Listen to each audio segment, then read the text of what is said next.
Hello there everyone, how you doing today? I hope you're all well.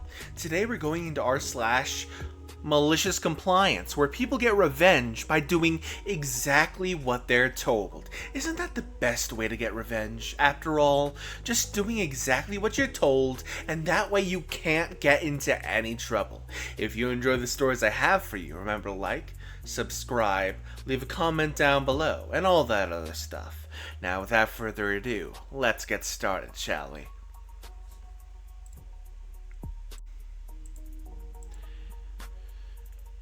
You can't continue working from home because you go idle and chat too often. As part of the plan to return to office post-COVID, my company has done a lot of redesignating of who can permanently work from home, who can hybrid, and so on. I really wanted to work from home full-time. I hate the office with a burning passion. It's distracting, it's a long commute, there's no benefit to being there whatsoever, so on, so forth. I'd just rather be at home. Well, when we thought May was going to go back to the office time, they started giving out the new designations. I got designated as in-office full-time. It made no sense to me. I work on a team of 8 people, and each of us in a different office somewhere in the country. I've literally never been to an in-person meeting or needed to do so in person at 3 with my boss and asked to work from home. When I started at this company and lived elsewhere, I got to work from home 4 months before I moved, and the past 14 months during COVID have been at home. So 18 out of the 36 months at the company have been working from home. What I was told is that I go idle too often in chat to trust to work from home. Basically, we have a company-wide IM system that shows you as available, idle, or in a meeting. If you don't touch your keyboard for 5 minutes, you show as idle. So they've decided to use this as a measure for who is working and who isn't. The thing is, like many people in many types of jobs, I don't have stuff to do for a full 8 hours every single day. The amount of work I have to do on a typical day takes 3 to 5 hours of actual attention. There simply isn't something to do all the time. My performance numbers actually went up working from home, by all objective KPI numbers. I'm a better worker at home. The fact that the KPIs don't flat out lead the team in. I come in second. There isn't work to do that I'm neglecting or procrastinating. When something else comes up, I simply do it until it's done, or until I can't do anymore due to waiting on someone else and then stop. And I've done that method long enough that my work queue stays empty, because I work to get my queue down to the point where when something comes up, I can immediately address it and be done with it. But because I have other ways to spend my time in the downtime, instead of messing around online at my queue pretending to be working, means that I show as idle more often, and I am a worse worker apparently. I was told if it weren't for that, they would have let me work from home. So I wrote a 6-line PowerShell script that virtually inputs the period key every 4 minutes and starts running every day at 8 a.m. and stops at 5 p.m. So now I literally never go idle. I do the same amount of work and still read books, watch TV, and play video games on the side. But I have a shiny green check next to my name all day. Because of COVID complications, they eventually said no to going back until after Labor Day, and I just had a meeting with my boss, and he said over this time they've noticed I go idle a lot less than I used to, so they're changing my designation to work from home, all because of a little icon in some software. This concludes my TED Talk on why low to middle level managers are the dumbest, most useless, do-nothing positions in all of corporate America.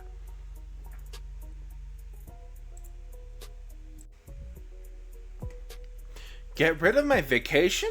Well, have fun replacing me. I originally posted this as a comment on another thread, but realized it needed its own limelight.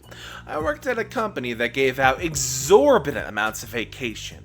Anyone who worked there for 25 plus years received 8 weeks of vacation and 2 weeks of personal time. This was a family-owned company, but rather large. We ran 3 shifts, totaling 250 people. Enter Jimmy. Jimmy was a grizzled old man. He started at the company when he was just 20. Now he was 63 and gave absolutely zero shits. Jimmy also knew how to make a specific part for our product. Him and only one higher up in the office knew how to make this. One day, the plant owner comes out and announces he's selling to a corporation. He's older and ready to retire. He promises that there will be very little change and wishes us all well. The new company comes in and immediately goes after many of the great benefits we had. The first thing they do is cut everyone's maximum vacation down to 4 weeks and do completely away with personal time. Anyone who's maxed out had until December 31st of that year to use it up, and they wouldn't pay it out. Then they go into the office and clean house, firing anybody who's close to retirement, including Jimmy's backup. But they also do away with one very important rule. You no longer have to get vacation improved. You can just call it and take it. Jimmy is pissed and they know it. They realize he's the only one in the building who can do his job now, so they hire a new kid for him to train, most likely to permanently replace Jimmy. So Jimmy does what anyone would do. He calls in the first training day for the new hire and lets us know he's going to use all of his PTO at once and promptly takes 10 weeks off. We had a backstock of parts that he made, so it wasn't too unnerving, but for 10 weeks Jimmy went and applied to other jobs, found one, and then started.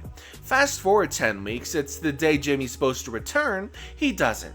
For 2 days they tried calling him and even going to his house. He is nowhere to be found. Finally, on day 3, he calls and resigns, and they lose their shit.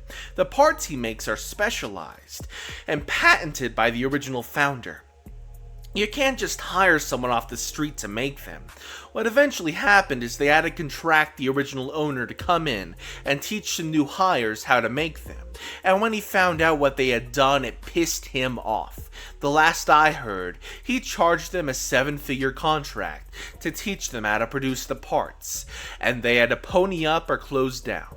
Moral of the story, don't fuck with people's vacation time.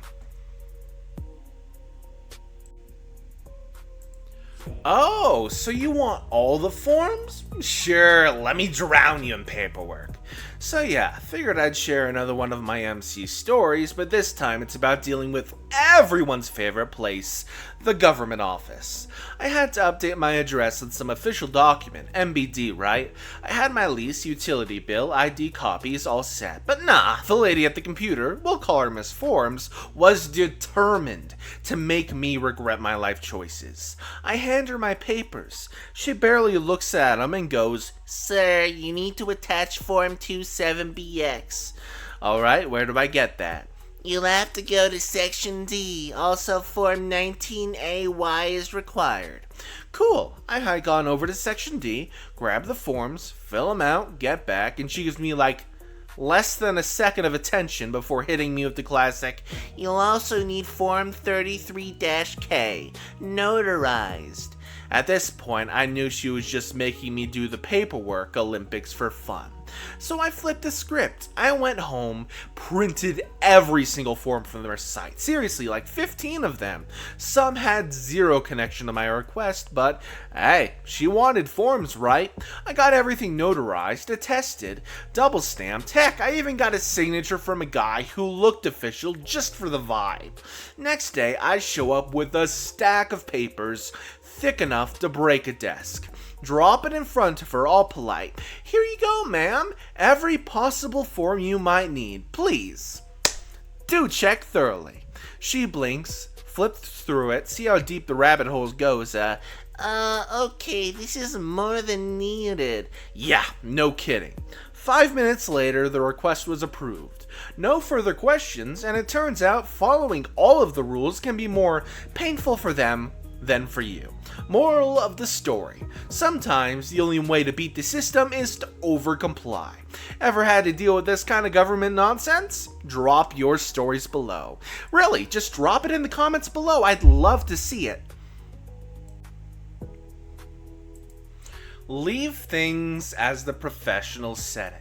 I shared this in a comment a while ago and I was told to share it, so I thought I would finally get around to sharing it with a little bit more information. About a decade ago, I worked for a big name company electrostatic powder coating semi-wheels. The GM, who was actually a really good boss, got a trainer to come in and teach me what I was doing right and what I was doing wrong. After a week, we got things narrowed down with the settings on the machines that my quality improved a lot, and my quantity of wheels I could paint in a day improved by about 5 to 10 per day. I was now averaging anywhere from 50 to 60 wheels a day. I used those same settings for about a year before that same GM started messing with them. I had a few wheels from a trash company come to me covered in dried mud one day. Not the first time, and it wasn't going to be the last. I knocked up as much as I could before stripping them and did my best to blow off what dust was left. I still missed some spots on the edges. Usually when this happens, I end up with tiny holes on the edges of the rims. That day, when the GM had come back to get a count of paint to see what needed to be ordered. What's with all the holes on the edges of these wheels? It's from dirt. I didn't get it all off when I blew off the wheels. Dirt doesn't cause this. I think your settings are the issue. I'm telling you, it's the dirt. Every time we get these customers, wheels in with dried mud all over them, this is what happens. Dirt doesn't cause this. I'll have some people come in and check this out. He left after that. Fast forward to next week and he meets me in the morning with about 4 other people. These guys are going to look over the machines and adjust things so we no longer have issues. I told you it was dirt. The professionals are going to adjust the settings, and you will leave them where they are at. If you don't, you will get written up. This is not for discussion. Okay. Message heard loud and clear. I'll leave it to the professionals and not touch a single thing. Thankfully, my powder gun had multiple settings. I asked the professional to set his new settings on another preset. The next day, I noticed the wheels I painted were coming out yellow. I also noticed that the paint was very thin in certain spots. Due to my new settings, the positive charge was blasting powdered paint away from the wheels. A few days go by, GM comes back and sees all of my painted white wheels yellow and asks why everything is coming out yellow. I told him because the oven was set too high. Why didn't you change it? That's over 100 wheels that need to be redone. I was told not to change the settings, the professionals said, so I didn't touch it. He walked over and turned it down and told me to leave it. A week later, I get called into the office. One of our biggest customers was complaining that their wheels needed to be removed and repainted after a week or two due to starting to rust. We delivered over 150 wheels a week to them. What's going on here? The paint's too thin and the customer's complaining. Do I need to call the professionals back in to look things over? It wouldn't change much because I haven't touched anything on the machines since they were out last time. Just fix it. I don't care what you do, just fix it. He never questioned me again when it came to painting powdered coating.